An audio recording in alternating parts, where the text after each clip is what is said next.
Hey, let's get started. While there are many different ways to start and grow your YouTube channel, one way that you can do so is just kick in the front door or go viral and put up one viral short after another. A second way you can do it is go in through the side door and slowly improve the quality of your content, and as a consequence of your grind, you will slowly shine. But a last way to do it is to go in through the back door, employing whatever unique strategy you can while creating a competitive advantage or unique user experience. Our first backdoor strategy is called RBE, or Reverse Backdoor Engineering. I did this with my last company, Play Golf and Tennis, where I taught golf and tennis for 16 years, but I entered the golf industry as a social club, not a golf academy. Big difference. Sometimes you can have a niche that just fixes things. For example, with these appliances, I'm more concerned about fixing these things when they break, and they break often because of convalescence. I hope that makes sense. So what I'm trying to do is figure out ways to identify profitable niches. This is how you go into a market from the back door. You can do side entry markets. And our goal here is simple. We are not going to go head to head with other YouTubers that are way bigger than us. We're also not going to depend on YouTube's recommendations or suggestions right now. We need to build credibility first. However, we're going to do reverse engineering because YouTube and Google are the same. So I'm going to apply my 15 years of website design with WordPress and using Google SEO to get my video to show. Then we're going to engineer or build our keyword strategy for our videos using Tubebuddy and other people's stuff. This is the video that not only helped grow my channel, but also helped me monetize my channel. I put the video up, it did nothing for 2 years. At the 2-year mark, it started taking off. Once it got to 30,000 views, then I started applying RBE to it. But let's take a look at how I did this. Go over to Google, and if I just type in Armana, now here we're talking about the Armana washing machine. This is what people do. They'll look at images and they'll look at videos. And this is important because you'll see videos and people will just kind of casually go through this, but that's my video.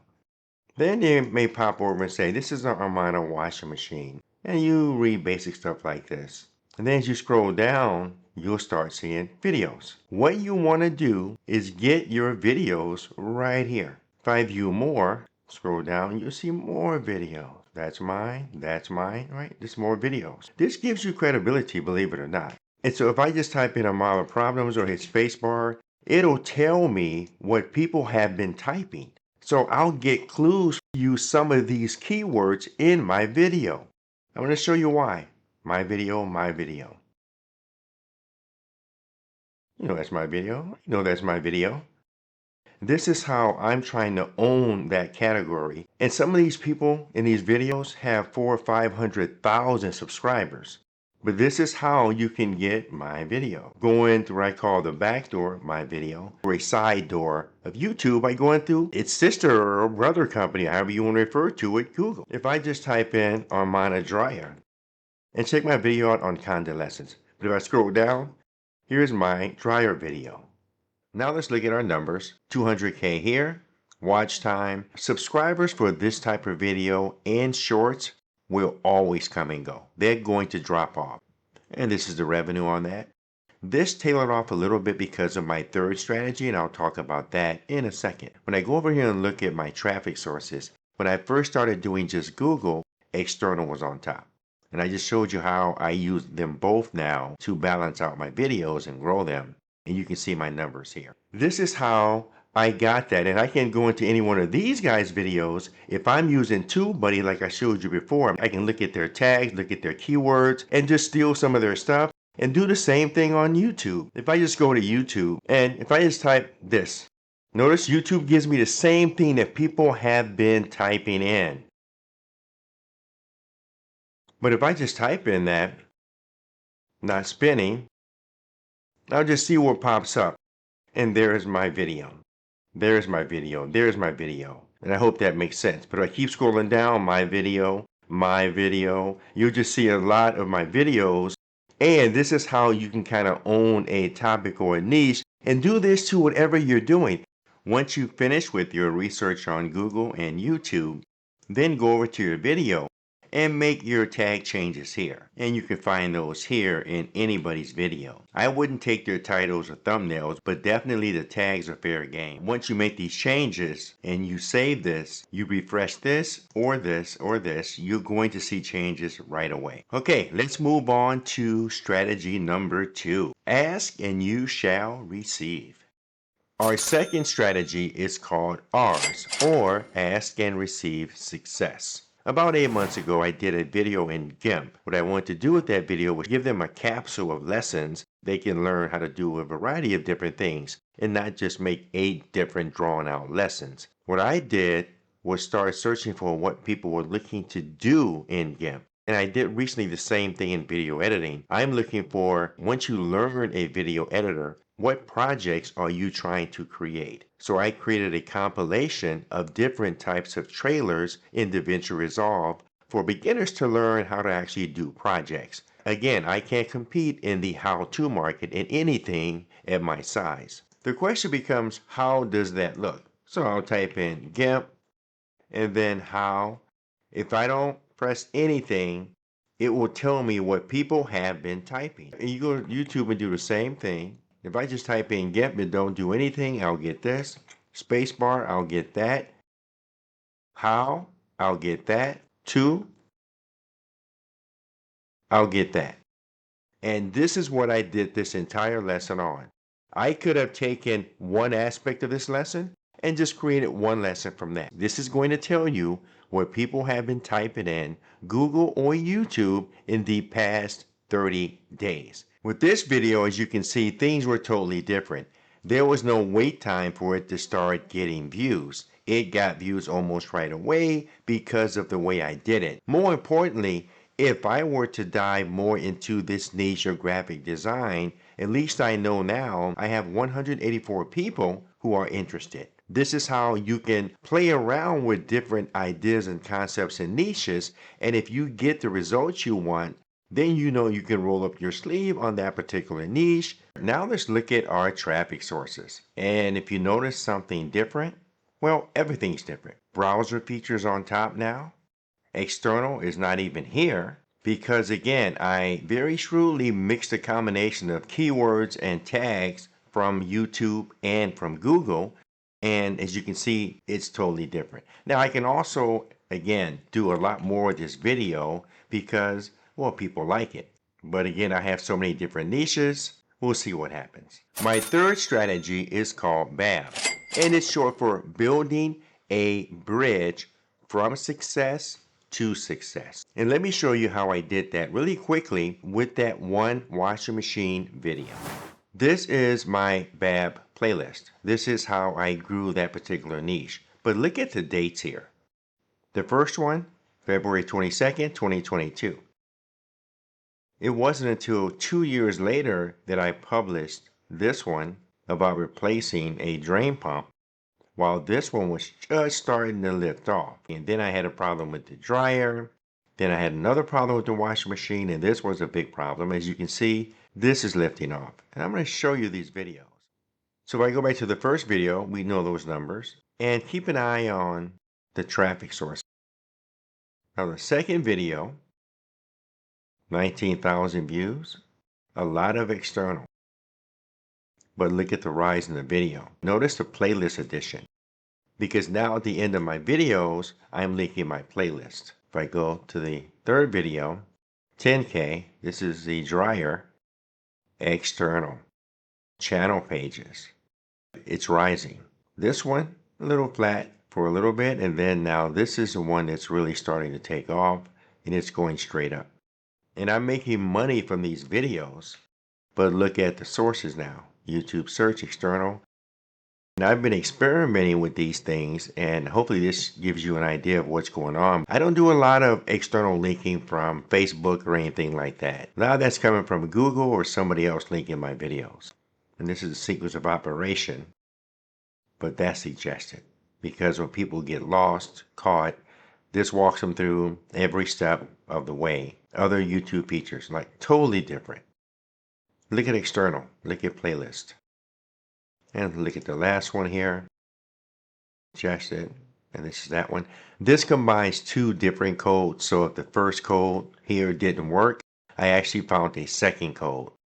So this, again, is relatively new, but it's going to rise, believe me. So these were those videos you just saw.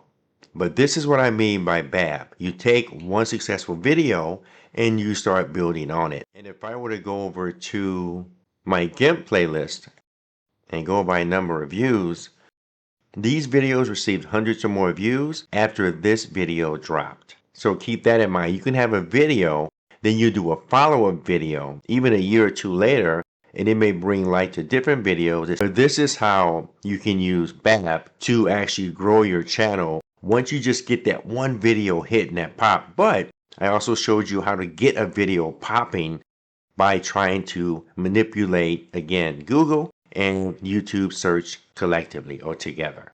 Okay, hope that helps. Let's move on to our bonus tip. My bonus strategy or tip is SPM, or Shorts Policy Management. The upsides of shorts are, number one, they bring in views that you may not ordinarily get. Number two, they can also bring in subscribers, but how long they stick around is another story. The downsides of shorts is they don't pay squat, and you have to have millions of views, but going viral is still a good thing. The number two downside is if you have a short and a long, the short can kill your long. With that said, there are three reasons why I use shorts, and this is how I use them strategically. Number one, to get more views and subscribers, like I did with the Armana video. If I go back over here and look at the Armana video, this was published on February 22nd, 2022. It did nothing for 2 years. Halfway through it, on December 26th, 2023, I published a short. And look at the numbers for the short. It came in almost a year later, but look at the numbers. Of course, the revenue is really down. Look at the actual traffic feeds. Research, short feeds, external, and suggested. If I go back over here, look at the views, look at the subs, and look at the revenue. But look at the traffic source, external, then search, suggested videos, big difference. So that's why I say that this is going to give you more views and more subscribers, but way less revenue. But this video, only being 1 minute and 57 seconds, is bringing in a lot of revenue, but the subscribers are less. Number two is to test out an idea or a concept in a short format before I consider a longer format. For example, here in January of 2025, I posted this short on how to fix a running toilet. It went well with 30,000 views, but again, it doesn't pay well. On April 10th, I had another problem with the toilet. Then I published another short. But shortly after that, I just jumped to a long video as I realized that this is going to be popular. Plus, I had more to say. So, on April 28th, 2025, just 2 weeks later or so, I published a long video. And it got more likes and, of course, way more views, as many as the first short. But it's 4 minutes long, which means I'm getting paid for it. And after this video, I realized that I had to actually change that fill valve. So I created this video October 1st, 2025 to change the fill valve. It's 8 minutes long. Again, people are liking it and it's starting to grow. Now at this point, I flipped that strategy. So here's your long, October 1st. If I go back over here, October 7th, I dropped that short. Let's go back and look at the numbers. Let's go back to the first video. And as you can see, those numbers are still rising, and the number of subs it brought in, and that's what we're looking for. You can also look at, of course, the traffic information for that. Let's go to the second one, and again, the subs, the views, the subs, and the slow rise. And this is YouTube search. Let's go back to the last one. Now this is rising, and this just shot up. And it's going like that, and it's YouTube search, 93%. Let's go over to our long videos. Check out the first one, and as you can see, first month or so, and then it just slowly started to take off. Everything's up, 74 subs. External is a big deal because I came in through the back door and I showed you that strategy. Here's suggested, browse, unknown. Then if we go back to this recent one, it's been up 2 months. It's kind of wobbly and it's going to shoot up.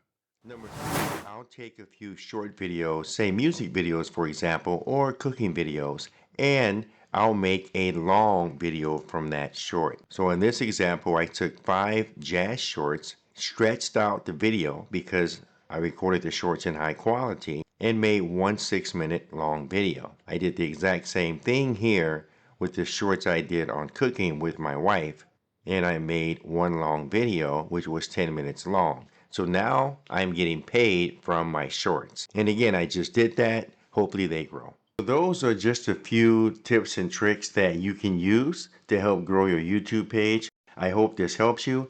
If you have any comments, suggestions, or ideas or questions, please leave them below. I will answer every question. With that said, if you like this content, please like, share, and subscribe. Thank you very much for watching, but remember, you have to grind to shine, and you cannot fail on YouTube. All you can do is quit. Peace.